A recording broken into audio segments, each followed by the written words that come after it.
Hi guys, and welcome back to my YouTube channel.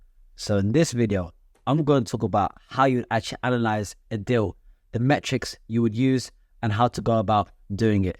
So let's get straight into it.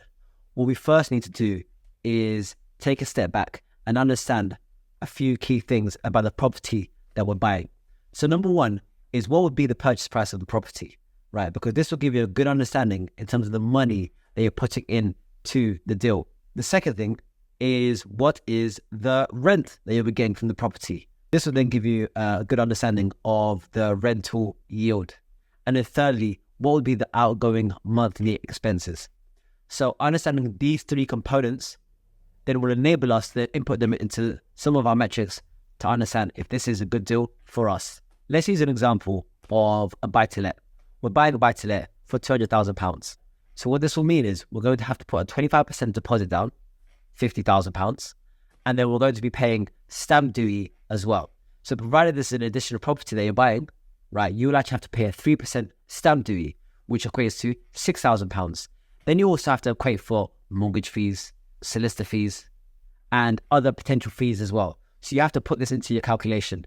And ultimately, this will give you the cost of actually funding the deal. So for this example, let's say the mortgage fees all totals up to about £2,000, and the solicitor fee also totals up to £2,000.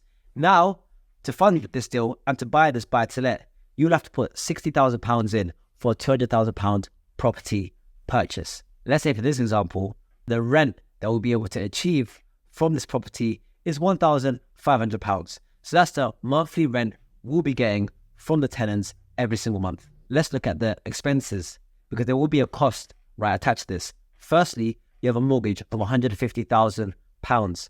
Now remember, you put 25% deposit down, which is £50,000, and then the outstanding mortgage that you'd have taken out. So now you've got £150,000 mortgage that you'll be paying off.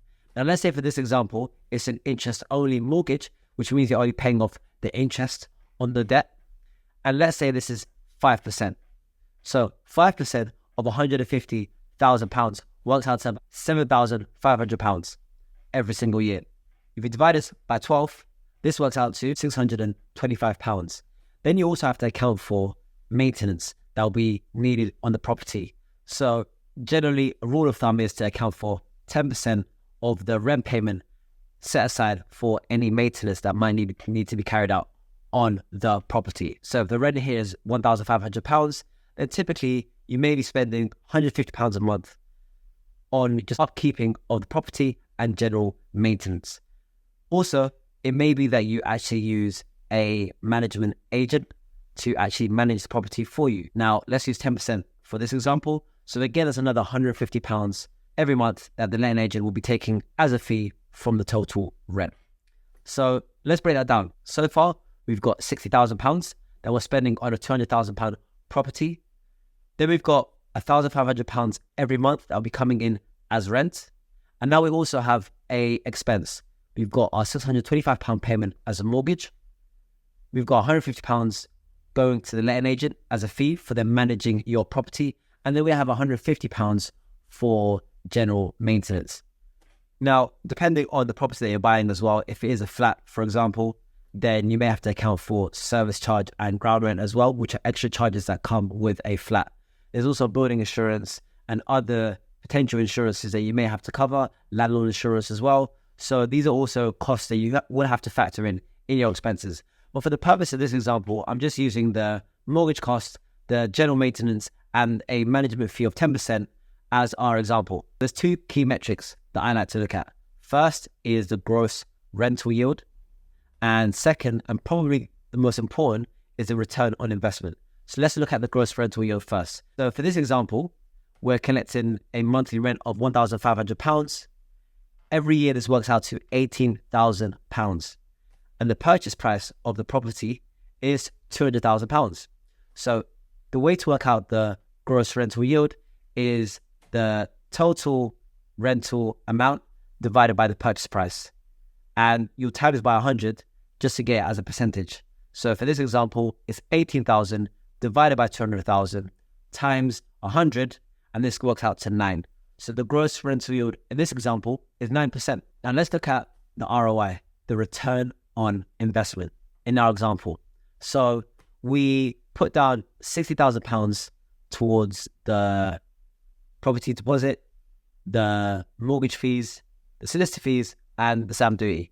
So we've got our £60,000 there. Now, what we want to be doing is working out what our yearly profit will be, because our yearly profit that we'll be looking at, I will be looking at it against our total cost, and we'll be using those two key components to work out the return on investment.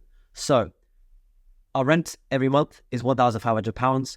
Our mortgage cost is £625. Then we've got our maintenance expense of £150, and then we also have our letting agent's management expense of £150 as well. So if we get the rent and minus those expenses, we're left with £575. Now, what we want to be doing now is looking at it over a 12-month period, a year, right? We want to actually see how much profit we'd be making over a year, and we'd be assessing that against the total money that we put into the deal. So £575 times 12 works out to £6,900. Now, that's the money that we are going to be making in a 12-month period. We'll get that amount divided by the total cost. So £6,900 divided by £60,000 times 100, which works out to 11.5%. And that would be our return on investment. Again, the higher the return on investment, the better. I hope you enjoyed the YouTube video. So there we covered 2 ways to measure the success of a property investment: the gross rental yield and the return on investment as well. So if you've enjoyed this video, do give it a like. And if you've enjoyed this video or any other video that you've watched on this channel, then do subscribe as well. Until next time, happy investing.